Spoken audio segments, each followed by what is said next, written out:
Santa Clara. He's getting ready for Broncos and Niners preseason action on 9 News tomorrow night. We're fired up for this game. Mike, we want to jump right into it. Of course, we got a bunch of questions for you.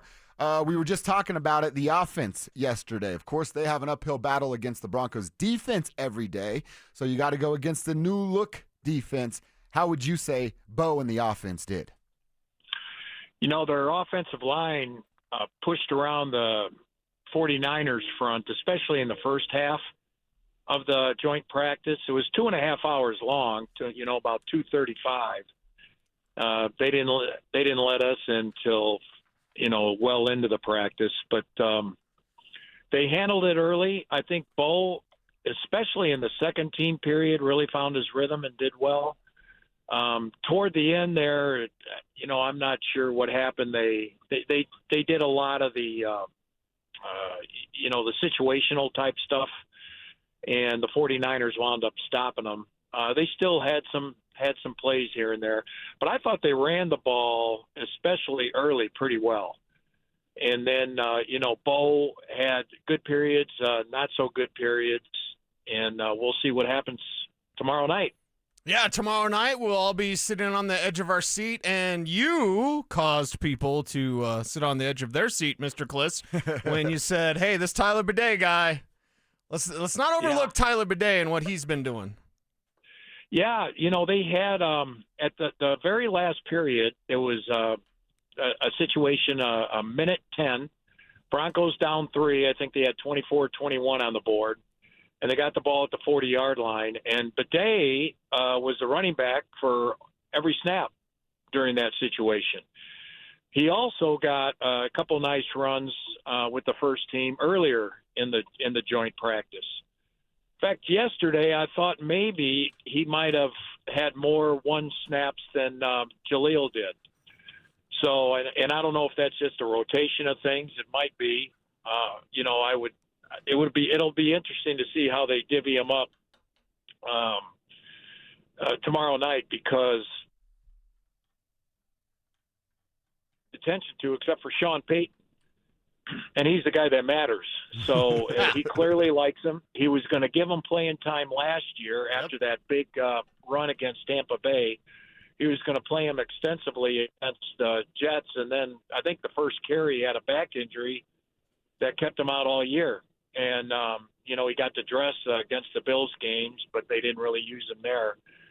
So Sean Payton hadn't forgot about him. He likes him on third down. He likes him as a receiver. So we'll see. I still would think Jaleel is the leader there for the number 3 running back, but they definitely have some kind of plans for him, whether it be, first guy off the practice squad bench. All right, I guess you kind of answered my question there, but I'll ask it. If they're both battling for RB3, what happens to the person that doesn't win the contest? Yeah, my guess is Badie would be a guy who would you'd feel safer about getting through waivers, and it's not necessarily the best 53.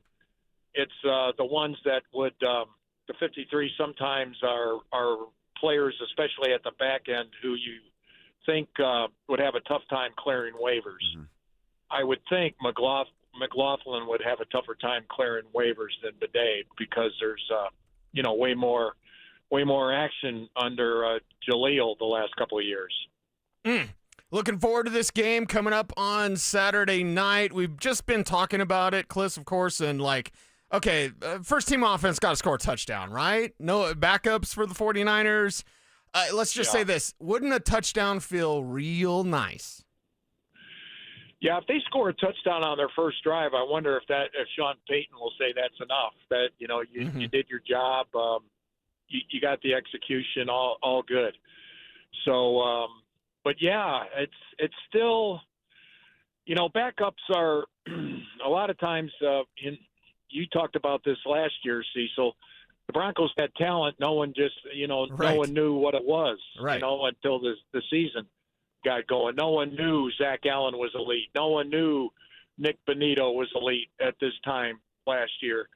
Bo was a guy that people thought the Broncos overdrafted at number 12 overall. So you can't take the backups lightly in the NFL. That's for sure. We're talking with our Broncos insider from 9 News, Mike Klis. He's checking in before the preseason game tomorrow night. Mike, we've talked about it quite a bit now. People were frustrated with Troy Franklin a year ago because of drops, and we have seen a completely different Troy Franklin this year. He should have changed his jersey number last year. I see a guy ready to make an impact right here in year 2. Is that what you're seeing out of Troy? Yeah, he had another good day yesterday. And the difference with Troy Franklin this year is, Sean Payton is using him in the slot as well as the outside, and he's running the whole route tree. Last year, he was just a deep ball guy, or he was a down the line of scrimmage screen guy, to try to get his speed going. And this year, he's running a lot of hooks, a lot of sidelines, even the middle, the deep ends, and he's catching them all. So he's added 5 to 7 pounds of muscle, which, gave him some confidence. And we talked to him this week, and that last play against Buffalo, or the first play, that first drive against Buffalo where he caught the 43-yarder from Bo in the end zone, that gave him a lot of confidence going into the offseason. So not really a surprise, because you expect, the guys coming off their rookie year to be much better in year 2, but he is showing it. He's showing it, and he's showing out. What about a player that nobody's talking about enough? To me, that's Jonathan Cooper. Klis, do you have any guy that you think, hey, he's had a really good camp? And I know we talk about Bo and RJ and Franklin. It's like, to me, man, we could do a lot of talk on a guy like Jonathan Cooper, he's just consistent every single day, shows up every day. Yeah, I think you can always say that about Jonathan Cooper. Right. That he's a guy we don't talk about enough, because you do kind of take a guy like that for granted. He's steady. He's not flashy, but he gets the job done at both stopping the run, setting the edge.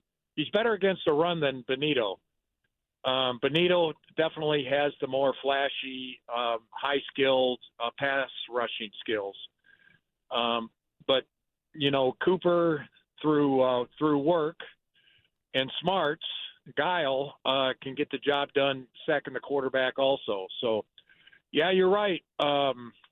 Maybe he'll be one of those guys that consistently gets 9 to 10 sacks a year, plays pretty much every down, and we'll continue to say he's underrated.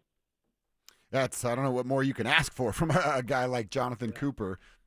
Mike, I want to ask you a little bit about tomorrow's. I asked Cecil this with the defensive side of the football. I know Sean's a kind of old school coach, but if there's any game where PS2 guys like that, Zach Allen, John Franklin Myers, do not need to play, isn't it tomorrow night?